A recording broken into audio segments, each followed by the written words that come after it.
What's up, YouTube? This is Too Raw for TV. Before I get into this video, I want to give a shout out to two of my subscribers for contributing to the channel. I want to give a shout out to Aram for his contribution to the channel, and I want to give a shout out to Jacob Jennings for his contribution to the channel. All right, both of these guys are two of my most frequent contributors to the channel. I really appreciate you guys' words of encouragement. And I appreciate the love that you guys give me all the time, you know what I'm saying? And I want to thank everybody that supports me here on YouTube and on the Patreon, you know what I'm saying? Despite the fact YouTube is pretty much, you know what I'm saying, suppressing my channel and, it's crazy, but, it is what it is, Despite their tactics, they're not going to, stop my channel or anybody else's channel here on the LDBC from prospering, all right? And I want to thank you guys, like I said, on YouTube, and I want to thank you guys on the Patreon. All right, so look, man, I was wrong. I was wrong about this one. Gotta face the firing squad, or, you know what I'm saying, when you're wrong. I thought that Portland could pull it off, man, or at least give the Lakers a battle, but nope. At the end of the day, Portland turned into Portland. After winning the first game, they lost 4 consecutive games to LA, and they were eliminated 4 games to 1. And to me, it's a lot of different problems with Portland. You know what I'm saying? Like, it's different things. Like, I think, number one, you got to give all props to Dame Lillard. He put this team on his back, during the last few games of the regular season, coming into the playoffs, and he was big in that first game of the series when they won. So Dame time really did carry the day for them, you know what I'm saying? But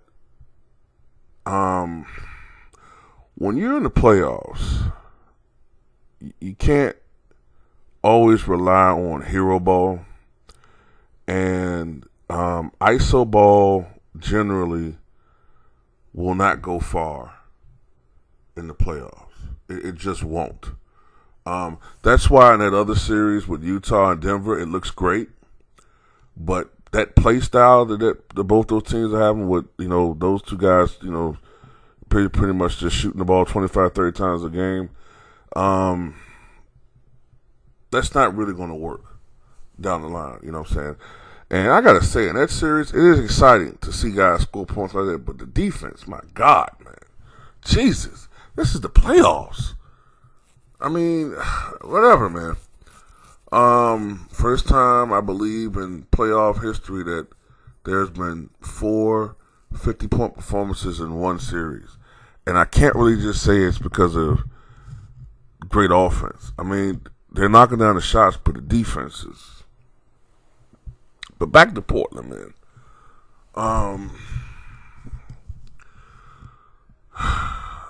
One thing that always irritated me watching Portland this year is seeing them get in their own way. Oftentimes, look, it looks great when Dame is hitting these long 30-foot, 33, 35-foot bombs. But a lot of times, he gets in his own way. Sometimes McCollum has the same issue with their shot selection. Different players. That gets in their way. They don't get other guys involved. Oftentimes, you know what I'm saying? Like, it's almost like, some guys are playing to get their numbers instead of going to the guy that's hot. And I really felt like even though Carmelo Anthony had a good comeback year, his numbers would have been even better had he been on a team with guys and a coach who could complement him better, who would use him better. There were so many different times, you know what I'm saying? Now I'm not gonna lie, I haven't watched the NBA religiously this year. You know what I'm saying? That's why, in some of these games, I'm not going to do a follow-up because I don't want to do a follow-up. I ain't watched the games. You know what I'm saying? But when I watch the games, I've noticed that Carmelo would often get froze out, even if he's on fire. What are you doing? That makes no sense. You don't always have to get 36 points. You don't always have to jack up 27 shots. We know you can score. But can you fucking win? Can you win in the playoffs? You got to the Western Conference Finals last year. Okay. You did. But, the first two rounds, you guys played some defensively porous teams, and in the first team you played, one of the scorers were injured, and the second one couldn't buy a bucket. So, you kind of lucked up in that series, and Denver, they don't play good defense. And then the reality hit you when you had to go against the Warriors in the Western Conference Finals. You guys got swept. You know what I'm saying? It's just so many different things, man. I think that Carmelo's probably going to leave.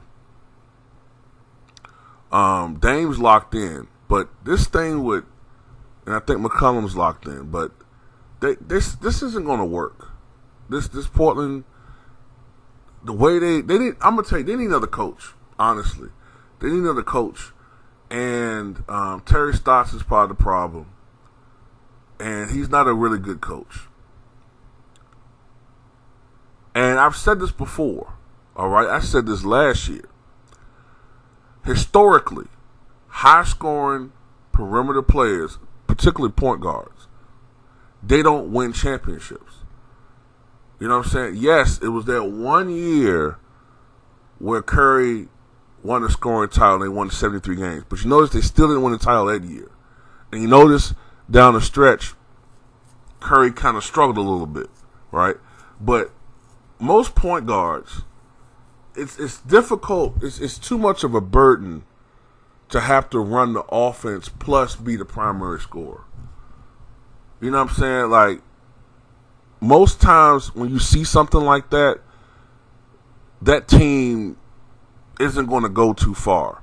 It's too easy to scheme against one guy. Like Nate Archibald, when he was with the Kansas City Omaha Kings at the time in the early 70s, when he was averaging 26, 28, that 1 year, 34 points a game, leading the league in assists with 11. That's exhausting.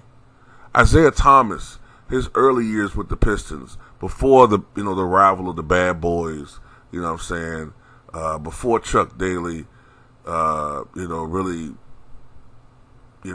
got the players he needed to build a championship team. When Isaiah was averaging like 23, 24 points a game, and more, that's exhausting.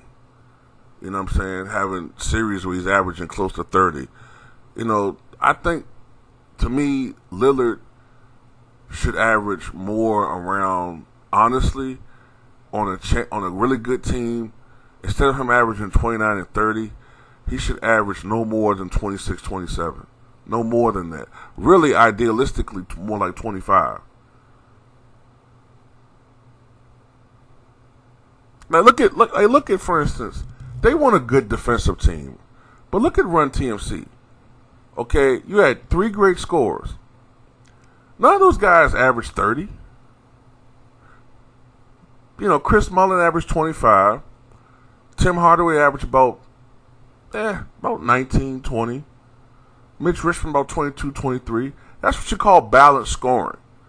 You know what I'm saying? If one night Mitch was hot, he got the ball.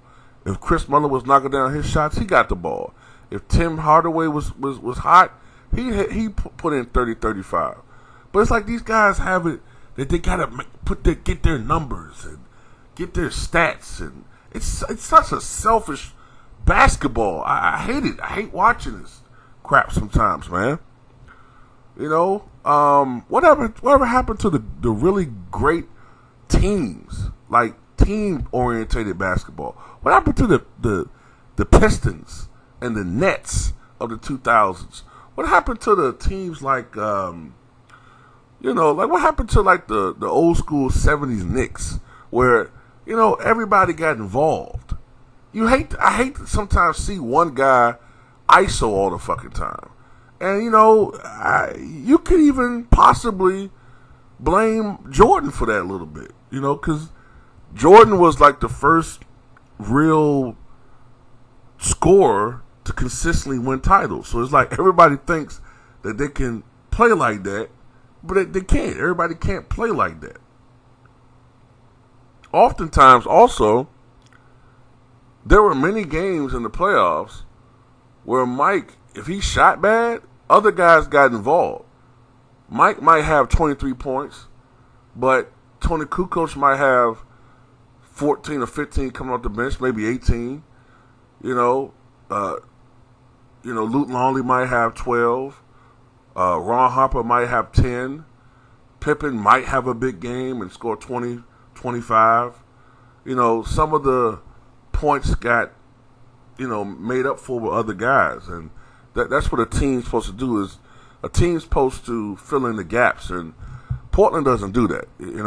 They get in their own way. And the hero ball thing is ridiculous, man. So this is the last time I'm falling for the Kool-Aid with Portland, man. I really thought, or drinking the Kool-Aid, I should have said. I'm not doing that with Portland anymore, man. Dame is a great player, but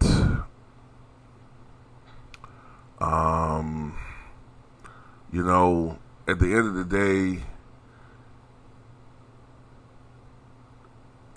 Portland, first of all, they need a better coach. They need to fire Terry Stotts. I don't know if they're going to do that because, as you know, white coaches get chances after chances. It's just the truth. Okay? It's just the truth. Nate McMillan got fired by the Pacers. Why? I don't know. Why did they get fired? Why? They didn't have arguably their best player in that series, Sabonis. You know what I'm saying? You don't have a great team overall anyway. I think they had a respectable showing. They had a really good showing in the regular season. You fired Nate McMillan. That's why I said black coaches don't get the same opportunities oftentimes as their white counterparts. I don't care if that sounds racist. It's the truth. So at the end of the day, that's all I got to say about Portland, man. And then you got to congratulate the Lakers, man. They stepped up. They have been playing a little bit uneven, but they played some of their best basketball, since the work stoppage due to the virus during this series. And,